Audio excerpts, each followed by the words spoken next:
That's the only time where I actually disagreed. Up to this point, I was just being pedantic. But I do disagree that you can crash through armor just because you've got the weight towards the business end. It doesn't sound real. Who knows? Maybe he's right. I mean, that's a two-edged sword as well, isn't it? That's so right. it can slash either way or stab. Is it? So the Siphos is for stabbing and slashing and, whatever you want to do with it. It's quite Siphos, short, but okay. it does have the two edges, whereas the Kopis or Machaira has only a single edge. Exactly, yeah. Right, well, moving on to the classic Roman legionary, and I believe I've got one here, absolutely, yes. The classic image you do have of a Roman legionary soldier from the early imperial period, so from about like kind of 1 AD, 1 CE, kind of that area just before, all the way for the next couple of centuries or so. But the main weapon, I mean, let's talk about the sword first of all, because that's the weapon you think of first and foremost. The short stabbing sword, which you can see on the side here. You see, everyone calls them short. I just, now that I made you notice this, you will be reminded every single time of my voice in your head. Every time someone says it, you will think of me. It's not a short sword, you muppet. That's what you're going to be reminded of. I kind of ruined it for you. That object's been ceremonial when archaeologists haven't got an absolute clue what the object was used for. They always call it ceremonial. And the third thing is when they're either lazy or they just don't know what the material is, they'll say copper alloy. And I'm like, but can you tell me if it's brass? Can you tell me if it's bronze? If it is bronze, can you tell me what type of bronze? Is it tin bronze? Is it arsenical bronze? No, I've read entire books filled with copper alloy, copper alloy, copper alloy, copper alloy. Well, thank you. In a lovely little scabbard as well. I'll talk about the scabbard in a bit later too. Yeah, let's talk about the scabbard. Short stabbing sword called a gladius. Now, earlier than the imperial period, the Roman legionary soldiers still did have like a short stabbing sword, but it was a bit longer. It gets a bit shorter by this time. And there are various different styles or different patterns to the gladius. So overall, it kind of retained the same purpose, like kind of mainly for thrusting and stabbing, but you get different patterns. Like there's the Mainz pattern blade, which is kind of, it gets narrower in the middle and then bulges out and then into kind of a triangular tip. But then you get ones like the Pompey style blade, which is more kind of parallel all the way. But that was the main weapon of each Roman legionary soldier. Of course, we must also mention, though, the javelin, the pilum, which is also the thing that is very associated with a Roman legionary soldier, but there's also a lot of debate. Since he mentioned the scabbard, we always do this because priorities, guys. Let's learn all together the Latin word for scabbard. 3, 2, 1. Boom. That's the Latin word for scabbard. Just so you know, write it down. I don't think you need to write it down, to be honest. Yeah. Let's study Latin with Metatron. Your first word in Latin is scabbard. Just so you know.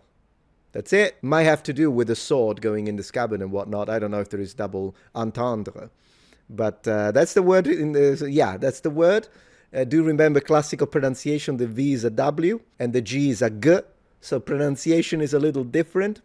You would pronounce this vagina, but you know what I mean. Pronounce it however you want. I don't judge. Let's get back to the video. Thank you very much, man. Learning Latin with Metatron. I dare you to forget it.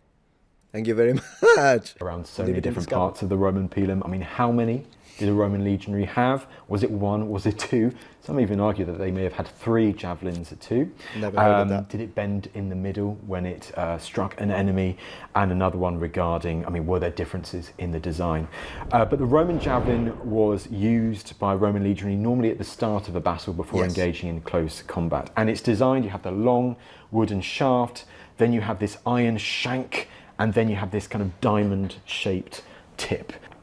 Both of those main weapons, I mean, psychologically on the battlefield, they were terrifying. It's worth saying about the pilum actually that compared to other javelins of the ancient world, it's really quite a heavy and very carefully designed weapon. Like most javelins in antiquity are basically just a stick with a small sort of metal point. It doesn't have the same counterweight. It doesn't have that whole mechanism of a long iron shaft that's sort of locked into it.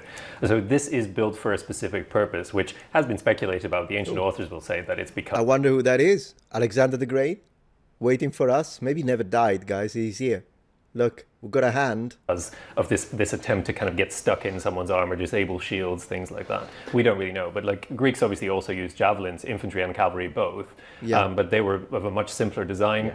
They did have a throwing loop to sort of go further and fly more accurately, but otherwise they didn't have this kind of level of design to try and fit a specific role on the battlefield. So they're really just much more like specific role, canine-like.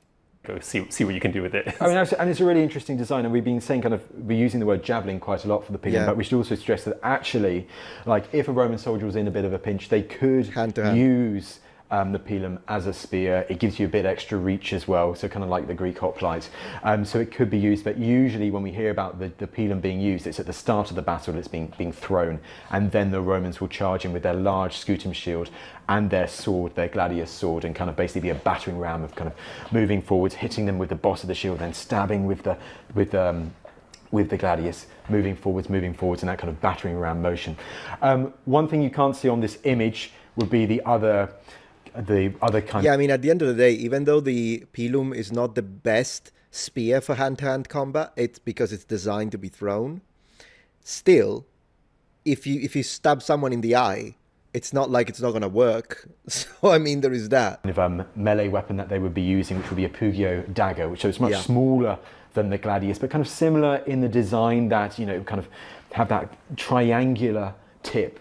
And like with the gladius, it was designed, it didn't need to go deep into an enemy, but of course horrific wounds, hemorrhaging. It was another psychologically terrifying weapon, and I think there's oh no, don't use the psychological, the terrifying weapon, because you remind me of Simon Whistler, and I don't want, Simon Elliott, and I don't want to be reminded of them.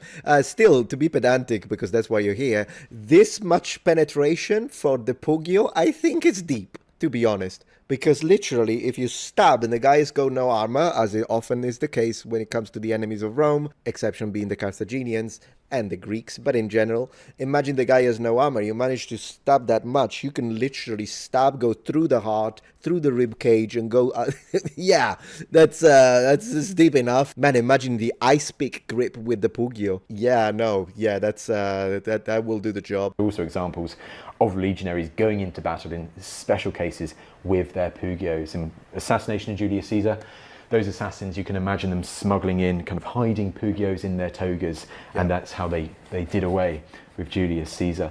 And I guess you could say the scutum shield, although we see it as armor. Roll seemed very happy to think about the stabbing of Julius Caesar. We need to examine this, a little bit of body language analysis here. Why is he so happy about Julius Caesar being stabbed to death? I don't know, man. And where is the hand? Where did he go? Where is the... Oh, that's why he's smiling. Because the guy went away. Alexander the Great, he knows. He knows. Caesar. And I guess you could say the scutum shield, although we see it as armor, it is also a weapon in its own right, like I guess the hoplite shield, because it has this big iron boss in the middle that, you know, if you hit an enemy with it, you could break their nose. It's got iron and some of the rims of the curved rectangular shield as well, that if you hit an enemy's foot with it as well, it could cause big damage.